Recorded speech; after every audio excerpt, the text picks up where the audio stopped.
Hello दोस्तों, कैसे हैं आप। दोस्तों, अगर आपको सफल होना है तो आपको ठीक समय और लोगों का इंतजार नहीं करना है। मतलब आपको ये नहीं सोचना है कि समय आएगा तब हम पढ़ लेंगे या हमें कोई कहेगा तब हम पढ़ लेंगे। दोस्तों, ये जिंदगी आपकी है। आपसे कोई नहीं कहेगा कि आप पढ़ लीजिए। हाँ, सिर्फ आपको गाइड कर सकते हैं, लेकिन आपको पूरा चेंज वो नहीं कर सकते, चाहे आपके माता पिता हों या चाहे कोई भी भाई बहन हो। आपको अपना दिमाग लगाना है, अपने आप ही सोचना है कि अगर मैं खाली बैठा रहा, अगर मैंने अपनी पढ़ाई नहीं करी तो मेरा आने वाला भविष्य क्या होगा। ये खुद आपको सोचना है, कोई और नहीं बताएगा, ना ही समय बताएगा आपको। समय तो सिर्फ चलता जाता है। अगर आपने समय से हर काम कर लिया, अपनी पढ़ाई भी आपने समय से कर ली और खेल कूद भी आपने समय से कर लिया, मतलब आपने समय की वैल्यू समझ ली, तभी आपका समय साथ दे पाएगा। इसलिए सही समय कहीं न कभी नहीं आता है। सही समय तभी है जब आप अपने लक्ष्य को पाने के लिए तैयार हो जाते हैं। वही आप सोच लीजिए कि वही सही समय है।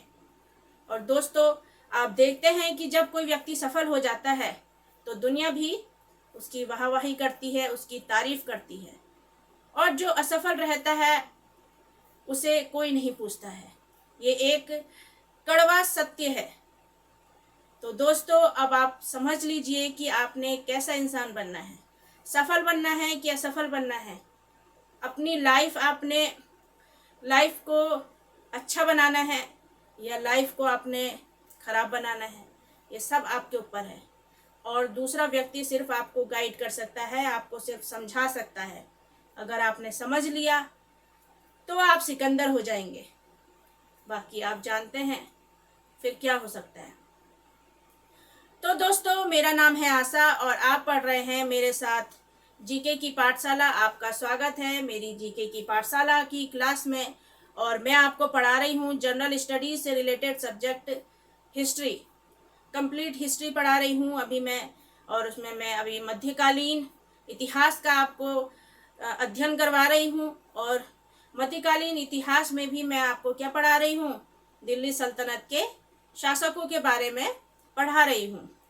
अब दिल्ली सल्तनत के शासकों के बारे में कहाँ तक हमने पढ़ा था मोहम्मद गौरी के जो गुलाम हैं, कौन, कुतुबुद्दीन ऐबक।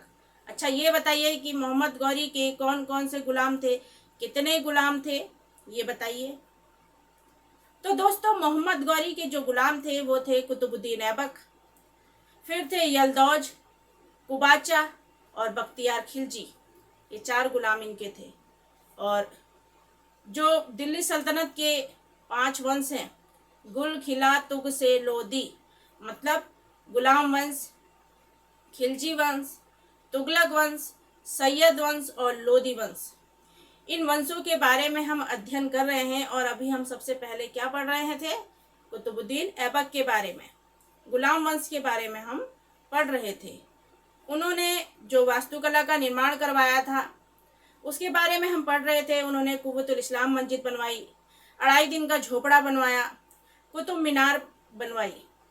तो कुतुब मीनार दोस्तों सिर्फ उन्होंने बनवाई, शुरू करी थी उन्होंने बनवानी, लेकिन उसको पूरा किसने करवाया, इल्तुतमिश ने। इल्तुतमिश ने उस कुतुब मीनार में 3 मंजिलें बनवाई। फिर फिरोज शाह तुगलक आया तो उसने थोड़ा उसकी टूट फूट हो गई थी, वो सही करवाई कुतुब मीनार की और उस पर 1 मंजिल और बनवा दी। फिर सिकंदर लोदी आया, सिकंदर लोदी ने भी उसकी थोड़ी सी टूट फूट हो गई थी तो वो भी सही करवाई। शेर शाह सूरी आया, उसे भी कुछ कमी दिखी कुतुब मीनार में, उसने एक गेट लगवा दिया। फिर रॉबर्ट स्मिथ आया तो उसने कुतुब मीनार में एक टावर लगवा दिया। अब हम थोड़ा सा कुतुब मीनार के बारे में पढ़ेंगे और थोड़ा सा कुतुबुद्दीन ऐबक के बारे में पढ़ेंगे। उससे आगे हम कुतुबुद्दीन ऐबक के गुलाम इल्तुतमिश के बारे में पढ़ेंगे। ठीक है दोस्तों, तो कुतुब मीनार मैंने आपको ये सब बता दिया है कि कुतुबुद्दीन ऐबक ने बनवाई, फिर इल्तुतमिश ने बनवाई। मतलब इन्होंने अपना योगदान दिया बारी बारी से। कुतुबुद्दीन ऐबक, इल्तुतमिश, फिरोज शाह तुगलक, सिकंदर लोदी, शेर शाह सूरी और रॉबर्ट स्मिथ, इन सब ने कुतुब मीनार को बनवाने में अपना योगदान दिया। इसमें लाल और पीले बलुआ पत्थर और संगमरमर का प्रयोग किया गया। आप जब देखेंगे वहां जाके तो आप देखेंगे कि कैसा उसमें पत्थर लगा है, किस चीज़ से ये बना हुआ है। तो ये भी आपको पता होना चाहिए कि वो पत्थर है उसे क्या नाम उसका लिया जाता है। तो लाल और पीले बलुआ पत्थर और संगमरमर का प्रयोग किया गया है और 1993 में यूनेस्को का विश्व विरासत स्थल भी इसे कहा गया है कुतुब मीनार को। लाल कोट एक जगह थी, दिल्ली में लाल कोट एक जगह है और वहां पर उसके अवशेषों पर, अवशेष मतलब जब वो लाल कोट जगह जो टूट गई थी तो वहां पर उसके अवशेषों पर कुतुब मीनार का निर्माण कराया गया। इनके समय कुतुबुद्दीन ऐबक के समय दो विद्वान भी आए थे, हसन निजामी और फक्र ए मुदब्बिर। हसन निजामी और फक्र ए मुदब्बिर। फिर 1210 में कुतुबुद्दीन ऐबक की चौगान खेलते समय या पोलो खेलते समय मृत्यु हो गई थी। तो दोस्तों इन सब के बारे में हमने अध्ययन करा, थोड़ा सा कल करा था कुतुबुद्दीन ऐबक के बारे में। अगर आपने नहीं पढ़ा है तो आप मेरी पिछली क्लास में देख लीजिएगा। अब हम आगे जाएंगे, इल्तुतमिश को देखेंगे कि उन्होंने अपना कैसे शासन संभाला, जो कुतुबुद्दीन ऐबक के गुलाम रहे। तो इल्तुतमिश के बारे में हम वर्णन करेंगे कि पहले क्या हुआ जब कुतुबुद्दीन का ऐबक की मृत्यु हो गई थी। कुतुबुद्दीन ऐबक की मृत्यु के बाद उनका बेटा आराम शाह शासक बना, लेकिन उसको हटाकर इल्तुतमिश शासक बन गया दिल्ली सल्तनत का, और ये भी ऐबक का गुलाम भी रहा और दामाद भी रहा। और कुतुबुद्दीन ऐबक मोहम्मद गौरी का दामाद रहा, गुलाम रहा, इसलिए इसे गुलामों का भी गुलाम कहा जाता है। कैसे कहा जाता है गुलामों का गुलाम इल्तुतमिश को? क्योंकि कुतुबुद्दीन ऐबक जो है वो मोहम्मद गौरी का गुलाम था और इल्तुतमिश जो है वो कुतुबुद्दीन ऐबक का गुलाम था, इसलिए इल्तुतमिश को गुलामों का गुलाम कहा जाता है। तो दोस्तों जब मोहम्मद गौरी खोखरों के विरुद्ध युद्ध करने जा रहा था तब इल्तुतमिश ने गौरी का साथ दिया। जब खोखरों के विरुद्ध युद्ध हो रहा था तो इल्तुतमिश ने मोहम्मद गौरी का साथ दिया। तो गौरी ने कहा किससे? ऐबक से, कुतुबुद्दीन ऐबक से कहा कि आप इसे ये दास्ता से मुक्त कर दें। क्या कहा मोहम्मद गौरी ने कुतुबुद्दीन ऐबक से? कि आप इसे दास्ता से मुक्ति दे दीजिए। फिर इल्तुतमिश जो है वो दिल्ली सल्तनत का प्रथम सुल्तान कहा गया। कुतुबुद्दीन ऐबक ने सुल्तान का पद नहीं लिया था, वह सिपह सलार रहा, लेकिन इल्तुतमिश जो है उसने सुल्तान का पद लिया। अब जब एक गुलाम को शासक बना देंगे, सुल्तान बना देंगे दिल्ली सल्तनत का, तो सब लोग विरुद्ध हो जाएंगे। किसके? इल्तुतमिश के। तो उसने क्या तकनीक अपनाई? उसने अपनाई बगदाद के खलीफा से सुल्तान ए आजम की उपाधि उसने ले ली। किससे? बगदाद के खलीफा से सुल्तान ए आजम की उपाधि ले ली। मतलब अब उसे कोई नहीं कह सकता था कि आप सुल्तान के पद पर क्यों हैं, आप दिल्ली सल्तनत के शासक क्यों बने, इसलिए उसने ये उपाधि ले ली थी। अब थोड़ा बहुत इल्तुतमिश के बारे में पढ़ेंगे। तो इनका नाम क्या था? शमसुद्दीन इल्तुतमिश। क्या नाम था दोस्तों? शमसुद्दीन इल्तुतमिश। और इनका शासनकाल रहा 1211 से 1236 ईस्वी तक। 1211 ईस्वी से 1236 ईस्वी तक इनका शासनकाल रहा। ठीक है दोस्तों। और इल्बरी जाति का था ये। कौन? इल्तुतमिश। ये इल्बरी जाति का तुर्क था। थोड़ी सी सीधी लाइन नहीं हुई। अब क्यों नहीं हुई? क्योंकि अगर मैं बिल्कुल टच करके लिखूंगी तो वो नीचे का मिट जाएगा, इसलिए वो सीधी लाइन नहीं हुई। आपको लग रहा होगा मैडम से सीधी लाइन नहीं खींच रही है, वो इसलिए नहीं लगी। ठीक है दोस्तों। तो इल्बरी जाति का तुर्क था। कौन? इल्तुतमिश। और इसलिए इसे इल्बरी वंश का भी कहा जाता है। किसको? इल्तुतमिश को। अब आप तराइन के युद्ध जानते हैं? किन किन के बीच हुए थे तराइन के युद्ध? तो दोस्तों तराइन का पहला युद्ध हुआ था मोहम्मद गौरी और पृथ्वीराज चौहान के बीच हुआ था। तो पहले युद्ध में कौन जीता था? जो 1191 में हुआ था, उसमें कौन जीता था? उसमें पृथ्वीराज चौहान जीता था। तराइन का दूसरा युद्ध हुआ 1192 में, और उसमें कौन जीता? उसमें मोहम्मद गौरी जीता। पृथ्वीराज चौहान और मोहम्मद गौरी के बीच में ही हुए थे तराइन का प्रथम युद्ध, और तराइन का दूसरा युद्ध पृथ्वीराज चौहान और मोहम्मद गौरी के बीच में हुआ था 1191 में और 1192 में। तो पहले युद्ध में तो पृथ्वीराज चौहान जीता और दूसरे युद्ध में मोहम्मद गौरी जीता। अब आया तराइन का तीसरा युद्ध। अब ये कब हुआ? 1215 ईस्वी में। और ये किस किस के बीच हुआ? इल्तुतमिश और यल्दौज के बीच में। किसके बीच हुआ? इल्तुतमिश और यल्दौज के बीच में हुआ था। तो ये मैंने आपको बता दिया तराइन के युद्ध। ठीक है दोस्तों। अब 1231 में इल्तुतमिश ने ग्वालियर को भी जीत लिया, जिसके शासक कौन थे? मंगल देव थे। 1231 में इल्तुतमिश ने ग्वालियर को जीत लिया, जिसके ग्वालियर के शासक कौन रहे? मंगल देव रहे। फिर 1227 में इन्होंने मंदसौर पर भी आक्रमण करा, मंदसौर पर, और वहां पर किसका शासन था? परमार वंश का शासन था। वहां भी इन्होंने आक्रमण किया। इल्तुतमिश की बात हो रही है ये। ठीक है दोस्तों। फिर 1234 और 35 में इन्होंने उज्जैन पर भी आक्रमण किया। 1234 और 35 में उज्जैन पर आक्रमण किया। अब ये तो रहे इनके आक्रमण। अब इनकी थोड़ी समस्याएं पढ़ लेंगे कि इन्होंने जब शासन संभाला तो हमेशा समस्याएं आती हैं, शासन को संभालने में समस्याएं आती हैं और बहुत से विरोधी भी हो जाते हैं। तो वही इनके साथ भी हुआ। कुतुबी और मुइज्जी सरदार जो सामंत थे, कुतुबी और मुइज्जी सरदार जो सामंत रहे थे, इन्होंने इल्तुतमिश के विरुद्ध आक्रमण किया। किसने? कुतुबी और मुइज्जी सरदार ने। ठीक है। फिर इन्हें हटाने के लिए इल्तुतमिश ने क्या करा? इन सरदारों को हटाने के लिए इल्तुतमिश ने 40 सरदारों का समूह बना दिया।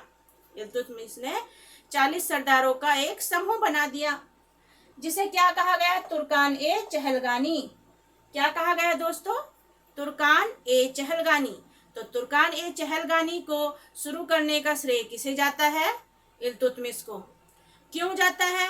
क्योंकि जो सरदार थे वो इनके विरुद्ध आक्रमण कर रहे थे, कुतुबी और मुइज्जी सरदार। इनको हटाने के लिए 40 सरदारों का एक समूह बनाया गया, जिसे तुर्कान ए चहलगानी कहा गया। अब मंगोल आक्रमण भी हुआ इनके विरुद्ध। तो मंगोल आक्रमणकारी कौन था? चंगेज खां। चंगेज खां, उन्होंने भी इल्तुतमिश के विरुद्ध आक्रमण किया। जो अपने को कहता था ईश्वर का अभिशाप, चंगेज खां क्या कहता था? अपने को ईश्वर का अभिशाप कहता था, और यह बर्बर प्रजाति का था। लाखों लोगों को एक साथ मार देता था, जहां जाता था वह जगह क्या कर देता था? बर्बाद कर देता था चंगेज खां। तो चंगेज खां इतना भयंकर व्यक्ति था कि वो जहां भी जाता, जितने भी लोग मिलते उन सबको मारता रहता था चंगेज खां। तो उसने भी इल्तुतमिश के विरुद्ध आक्रमण किया। तो दोस्तों आप मुझे बताइए, अब थोड़ा सा मैं आपसे क्वेश्चन आंसर पूछ लेती हूँ, थोड़ा सा टेस्ट ले लेती हूँ आपसे कि क्या पूछना था। हाँ, तो कुतुब मीनार जो है उसको बनाने में कितने लोगों का योगदान रहा? यहाँ से नहीं देखना है, आप अपने आप को धोखा देंगे अगर आप यहाँ से देखेंगे। आप अपने मन में याद करके बताइए कि क्या आंसर होगा इसका। उम्मीद है आपने सोच लिया होगा। तो कुतुब मीनार का निर्माण करवाया था कुतुबुद्दीन ऐबक ने, फिर इल्तुतमिश ने, फिर फिरोज शाह तुगलक ने, सिकंदर लोदी ने, शेरशाह सूरी ने और रॉबर्ट स्मिथ ने। इन सब ने अपना योगदान दिया।